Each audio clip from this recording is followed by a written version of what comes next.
Hello and welcome back to another video. Today we're going to talk about what to pack for comp day, including those little things that you might not think of that I've learned the hard way that you do not want to forget about. I'll also cover the best snacks and meals to keep you fueled and focused throughout the day. If you want the full list of everything that I'm about to tell you in this video, I've written it down for you in a PDF document. You can download that for free. The link is in the description, and then you can just come back to it later when you're packing for your next comp. I'm Isabella. I'm a powerlifter and I'm a coach. I've competed for 14 years. I've traveled internationally to compete, and I've competed locally, and I've coached probably at this point hundreds of lifters during their competitions, whether it's been experienced lifters or people doing novice comps for the first time. And I know that showing up on the day without that thing that you needed in your bag is so frustrating. And personally, I'm a pretty disorganized person, so I know that keeping track of what to pack can be also a bit of a struggle. Every lifter who competes has their own comp day rituals, but there's one thing we all have in common, and that is that we do come prepared. And so are you after watching this. Let's start off by saying that depending on what federation you're competing in, the rules you have to follow might change a little bit from federation to federation. So the first thing you're going to have to do is ask yourself, am I competing in a sanctioned comp or am I competing in a novice comp? If it's not sanctioned, it's a novice comp. You don't have to be a member of a federation to be there and compete. Fantastic. You don't actually need to worry that much about rules around what equipment you can wear and what clothes you have to wear and so on. I'll say the only thing that novice comps are pretty strict with is to wear socks when you deadlift. That's all. If it is sanctioned, that means that it's part of a federation, and then all of those rules will be on that federation's website. They should be, at least. Some of you might know I compete in the IPF, and for the purpose of this video, I am going to refer to my equipment checklist based on the rules of the IPF. I'll link the rule book in the description below so you can have a look yourself. First of all, let's talk about the gear, the equipment, and these are the things that always go in my bag, no matter what. I have a lot of things on my table here. When you compete in a sanctioned comp, you have to wear a singlet or soft suit. The ones I wear are from SBD. It looks like this. Full disclaimer, I am sponsored by SBD. They're not sponsoring this video, but I'm an SBD athlete. So that's why most of my equipment will be from SBD. But you can wear whatever brand you want as long as it's approved on the list of approved brands. So once again, you have to check the website for your specific federation to see that the soft suit that you want to wear is from a brand that's approved. I think I will wear this color. I'm competing in 6 weeks, and I think I'll wear this color next time. It's called Sand or Storm Sand? Desert, no, it's called Desert, I think. So we'll probably wear this one.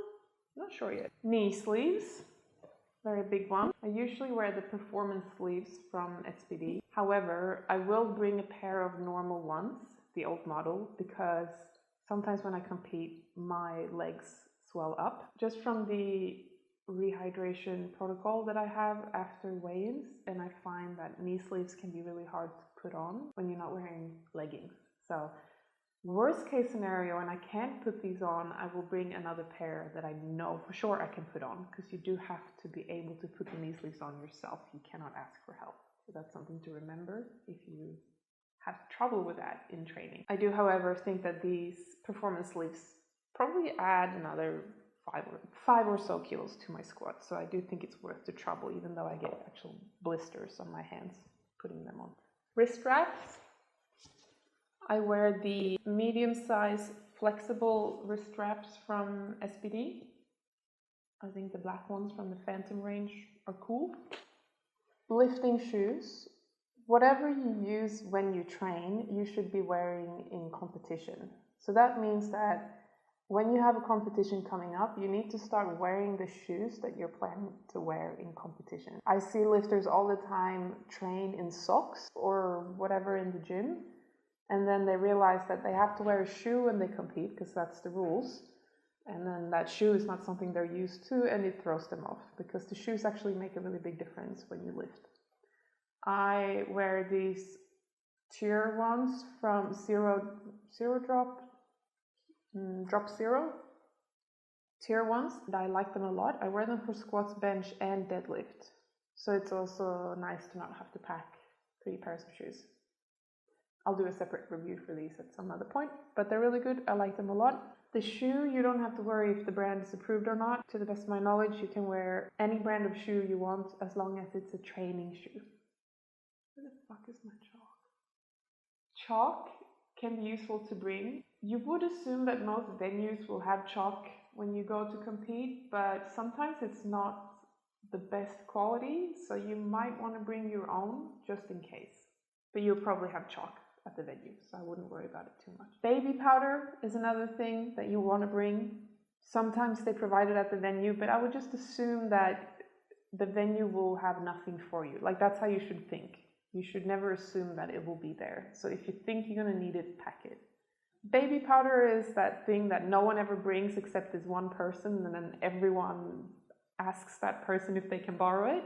So maybe if you remember this time, you can be that person. If you haven't used baby powder before, it's something you put on your legs, because when you wear the singlet, it's like shorts. When you're sweating, your legs get sticky. When you deadlift, you don't want sticky legs, so you put baby powder on your thighs and the bar goes up much smoother. T-shirt. When you're competing in the IPF, any IPF sanctioned comp, the t-shirt is not allowed to go above the shoulder or too far below. I don't know exactly what the limit is, but it needs to be shoulder length, covered with delts. It cannot be a crop top, unfortunately. And you can't have any brands sticking out if that brand is not approved. Once again, SPD is a approved brand in the IPF, so if the logo is on the shoulder, it's perfectly fine. But if this said Adidas, for example, they would not allow you to wear it. So something to be mindful of. The same goes for your socks. You can't have a brand on your sock unless it's an approved brand. So I wear socks that are just normal socks when I squat and when I bench. But when you deadlift, you have to wear deadlift socks. And this is so that blood doesn't get on the bar. So even if it's a novice comp and it's not sanctioned and there aren't all of these rules about brands and equipments and stuff, I am confident that they're still going to ask you to wear deadlift socks for the safety of everyone, so that you don't get your blood on people. Deadlift socks are socks that go up to your knees, your kneecap, but not above your knees.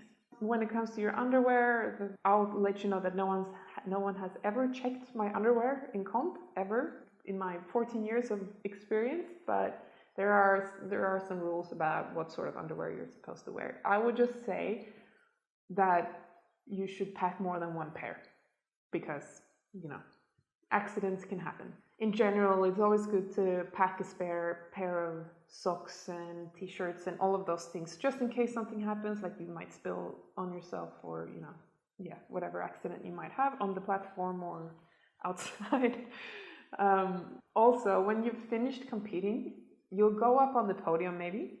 If you do, congratulations, that would be awesome if you go on the podium. Or you might stay behind and you want to take photos with people, and it can be nice to just quickly change into a t-shirt or a pair of shorts that isn't super sweaty and chalky and has all of the whole day of competition on it. So a spare change of clothes is something that I will always pack as well. When I used to compete in Sweden, I remember that there was a rule that you had to wear a tracksuit on the podium. If you're a lifter from Sweden, can you confirm if that's still a rule in Svenska Styrkelyftförbundet?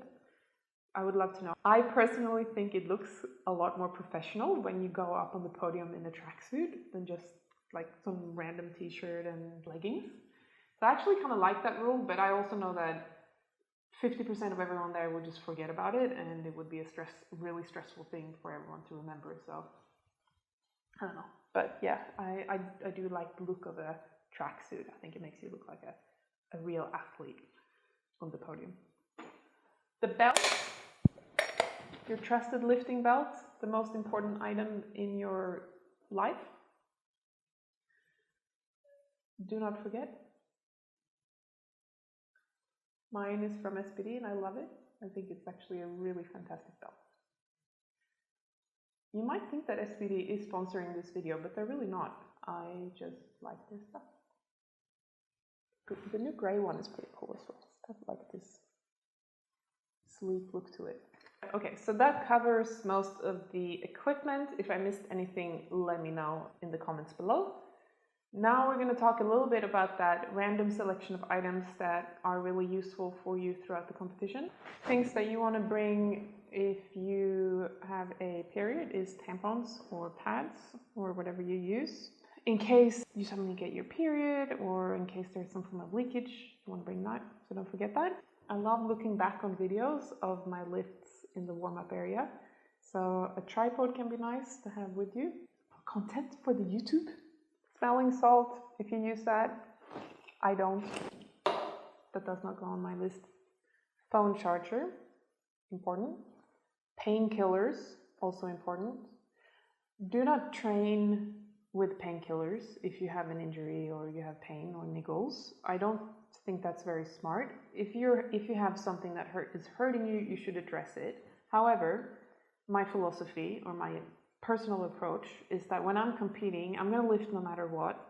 If I have some achy elbow or low back something going on, which is pretty common, it happens every now and then, I don't want to be bothered by that when I'm competing. So I will take ibuprofen or something similar for the comp day. I won't do that when I train, and don't take any medical advice from me, but I just think it can be nice to not have to feel those little things that might have come into comp from the previous prep. I hope that makes sense. Caffeine pills is something that I always pack. Actually, I forgot it last comp, and then my friend gave me some. But caffeine pills, love that before deadlifts. Just a little extra boost. When I compete, I will also bring my bag of makeup because you look good, you lift good, people are taking photos of you, etc. So that's just the sort of thing that's kind of nice. You don't always have time for it, which is fine. Doesn't matter. But I like to, do my nails, sometimes do my hair, maybe get a spray tan.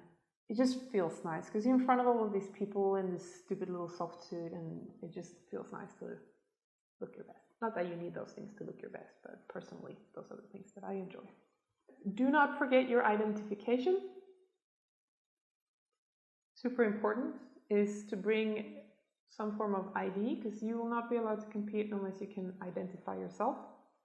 If you're a minor, you have to bring a guardian, a legal guardian. A signed letter from a legal guardian should be fine too, from memory, but you can't go and weigh in by yourself if you're a minor. Some form of legal guardian has to be there or sign a document that says that you can be there. Do remember that if you are a junior or sub-junior. Yes, sub-junior. Let's talk about food. Comp days are long. You'll probably be there for at least 5 hours. And yeah, for some of us, we won't have had any food prior to make weight. And sometimes you're so freaking nervous that you just can't eat anything, and you'll only be able to stomach a few specific things.